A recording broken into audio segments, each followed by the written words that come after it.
Praise the Lord. सुबह की प्रार्थना में मैं आप सबों को स्वागत करता हूं और आज के मनन के लिए हम देखेंगे मत्ती लिखे सुसमाचार उसका चैप्टर 4 और वर्स 23 से लेकर हम 25 तक देखेंगे। आज यीशु सारे गलीली में फिरता हुआ उनके आराधनालय में उपदेश करता और राज्य का सुसमाचार प्रचार करता और लोगों की हर प्रकार की बीमारी और दुर्बलता को दूर करता रहा और सारी सीरिया देश में उसका यश फैल गया और लोग सब बीमारों को जो नाना प्रकार की बीमारियों और दुखों में जकड़े हुए थे और जिनमें दुष्ट आत्मा थी और मिर्गी वालों और लड़के के रोगियों को उसके पास लाए और उसने उन्हें चंगा किया।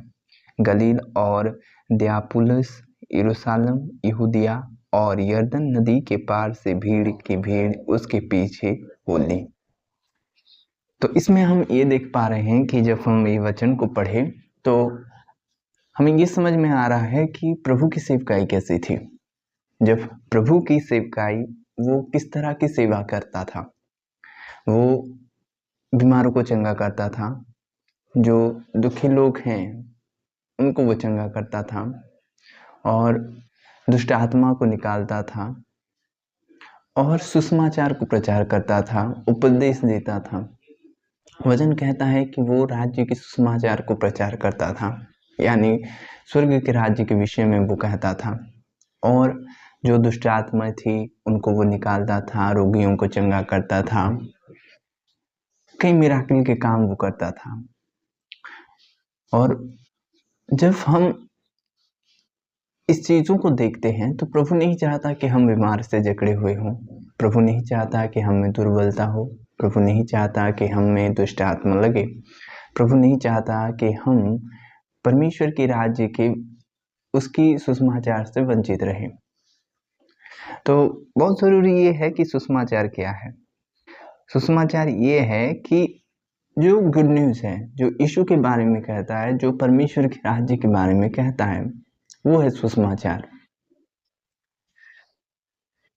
और जब हम एक बीमार से जकड़े हुए होते हैं तो परमेश्वर के करीब आने से हमारी दिक्कत होती है। बहुत से लोग ये सोचते हैं कि उस बीमार को वो धरकर स्वर्ग जाएंगे, क्या उस बीमार उनके लिए है कि जैसे पौलुस में एक छोटा सा बीमार था, वैसा मेरे जीवन में भी बीमारी है, ऐसे वो सोचते हैं। लेकिन परमेश्वर बीमारियों को नहीं देता। जब पाप आई तब ये सारी चीज़ आया। ध्यान से सुने कि जब पाप आया तब बीमारी आई, तब मृत्यु आया, तब दुख आए, क्लेश आया।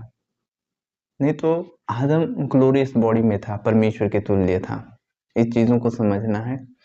और जब इन चीज़ों को परमेश्वर अलाउ नहीं करता तो हम क्यों अलाउ करें हमारे जीवन पर। इसलिए बीमारी हमारा नहीं है, ना कोई शत्रु हम में रहे। वचन कहता है कि आप परमेश्वर के मंदिर हो, यानी आप में सिर्फ उसका वास रहे। प्रभु ये चाहता है और उसके कोड़े खाने से हम चंगे हो चुके हैं। वो उसका मूल्य दे चुका है। उसका सेवकाई जो चंगाई से भरा हुआ था, जो दुष्ट आत्मा को वो निकालता था, परमेश्वर के राज्य के सुसमाचार को वो प्रचार करता था। अपने बारे में वो कहता था परमेश्वर के राज्य कैसे है, कहता था वो। उस भौतिक दुनिया के वो प्रचार नहीं करता था,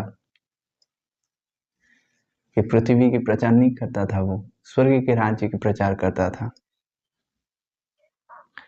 प्रभु इस वचन से आप सभी को आशीष करें। आमीन। प्रार्थना का समय है, मैं आपके लिए प्रार्थना करूंगा। पिता, मैं आपके लोगों के लिए दुआ करता हूँ खुदावंत। प्यारे प्रभु जी, आपके करीब हो जाएं खुदावंत।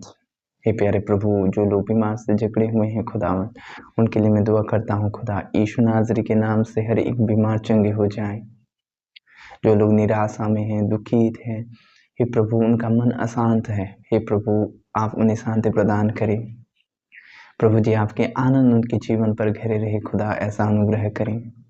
प्यारे प्रभु, ये आपके मंदिर हैं खुदा, ये चीज़ों को ना भूलें प्रभु जी। आपके करीब हो लें खुदावंद, इस संसार के तौर तरीके से दूर हूँ खुदा, ऐसा अनुग्रह करें। आपके करीब हो जाए, स्वर्ग के राज्य के खोजी बन जाए, ऐसा अनुग्रह करें। प्यारे प्रभु आपके प्यासे बन जाएं, ऐसा अनुग्रह करें। हर एक बंधन टूटे यीशु नासरी के नाम से। प्यारे प्रभु उनका जीवन आपका है, उस जीवन में सिर्फ आप महिमा पाएं। प्रभु उनको आशीष करें, उनके परिवारों को भी आशीष करें खुदावंत। आपके करीब हूँ खुदा। प्यारे प्रभु पूरे मन से फिरे खुदावन, ऐसा अनुग्रह करें। छू ले पवित्र आत्मा, छू ले प्रभु यीशु मसीह, ऐसा अनुग्रह करें प्रभु। छू ले खुदा, उनके जीवन को बदल दे प्यारे प्रभु, आपके करीब हो लें। धन्यवाद हो खुदा, यीशु नाज़री के नाम में, आमीन। God bless you.